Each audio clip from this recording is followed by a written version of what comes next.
So, the other day, I was bored at home, and I was just thinking, which is the strangest head-to-head in tennis? Nah, to be honest, when I'm bored, I'm probably not thinking about that, but I was looking at subjects that could be interesting for a video, and I thought, why not? Let's take a look at some of the strangest head-to-heads in tennis. Now, it is a subject that is difficult to research for. I haven't seen any video on YouTube about it, and I'm obviously not gonna try every single head-to-head in tennis to see which is more strange, but I got a few on top of my head. I'm sure I will be forgetting some, so make sure that if you remember one that isn't in the video, write it down in the comments. This said, let's take a look at some of the most curious head-to-head matchups in tennis.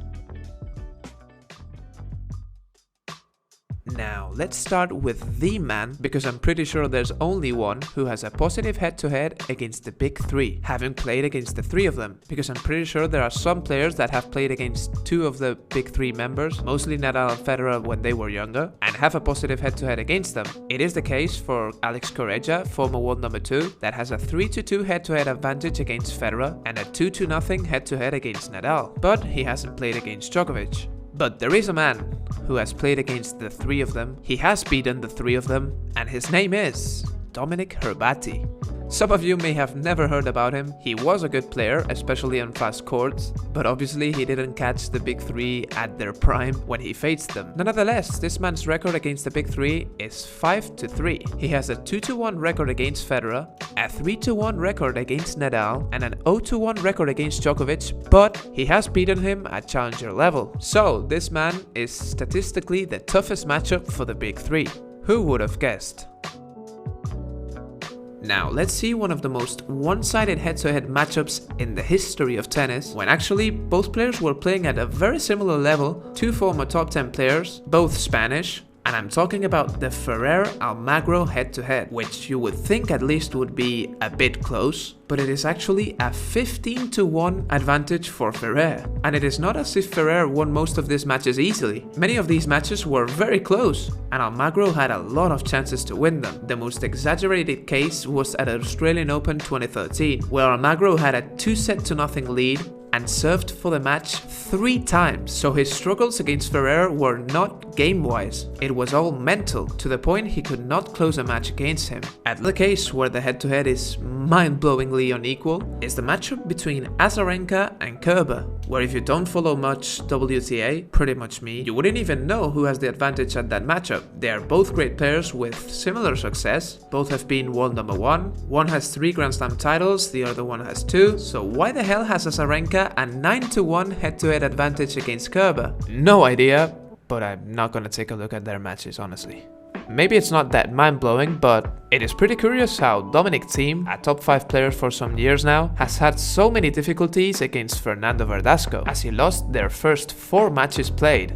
I have seen 2 of those matches, and I can say that when Verdasco is in form and motivated, he is one of the most dangerous players on tour, and his heavy forehand was making life very tough for Thiem. Being lefty, he opened the court very easily with his forehand, going to Thiem's one-handed backhand, and where many players struggled to take the initiative against Thiem, Verdasco actually had control of most of the points in those matches. Thiem found to mention this one, and although it's Federer who has a great head-to-head against almost anyone, it is pretty mind-blowing that Federer has a 17-0 head-to-head against Ferrer. 15 damn years playing against the same guy and you don't lose a single match. A guy that has top 5 level for many years and one of the best players ever to not win a slam, but still you don't lose a single match against him. Obviously this is a nightmare matchup for Ferrer, who pretty much depends on Federer when they are playing.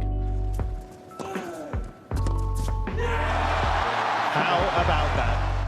Tú le has ganado a todos menos a Roger Federer, ¿no? Me pudo la presión. Pero fíjate, ¿no? 17-0 el cabrón, ¿eh? Qué cabronazo. Pero, hombre, pero tú a alguno de ellos les has jodido mucho. No mucho, pero alguna vez en algún torneo importante, pero me han jodido mucho más ellos. Lo puedo asegurar. Bastante más. No quiero ni pensarlo, vaya. Menos mal que me he retirado. And to end this video, let's talk about the 2 matchups that most of the people bring when talking about curious head-to-heads. The first of them, Kyrgios against Djokovic, with the Aussie having a 2-0 head-to-head advantage. But honestly, when you look at the circumstances when they faced, it is not mind-blowing at all. Kyrgios was in probably his best state of form ever, and Djokovic on his worst, and later we knew that he was already struggling with an elbow injury, and his physical condition was nowhere close to his best. Now, I'm not taking any credit from Kyrgios, who we know that when he plays his best tennis, he can beat absolutely anyone on the tour, but both matches were in a very little time span, and with Djokovic having the worst season of his career. So it would be fun seeing them play again, especially with some of the talk that has been made between them. And the other matchup I was talking about, you already know, Dustin Brown against Rafael Nadal, with a 2-0 head-to-head advantage for Dustin Brown. Both matches played on grass, where obviously Dustin Brown's game is much more dangerous, and that in the first match just blew Nadal away from the court, 6-4, 6-1 in one of the fastest losses in Nadal's career.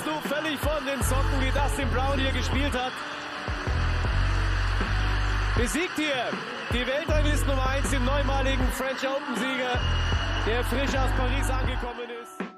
And the second match between them at Wimbledon 2015, a memorable 4-set victory for Brown, who many people didn't know him yet, but with his unorthodox style, surprised everyone and gained the heart of many fans. When Brown plays like that on grass, it's just constant pressure for the opponent, and Nadal was just a bit unlucky, to be fair, to face that version of Brown in 2 straight matches. Anyways, I hope you enjoyed the video. Like I said before, let me know in the comments if I have missed any strange head-to-head. If you did enjoy the video, please hit the thumbs up and subscribe to the channel to enjoy more tennis videos like this. Only 2% of you guys are subscribed, which is still mind-blowing to me.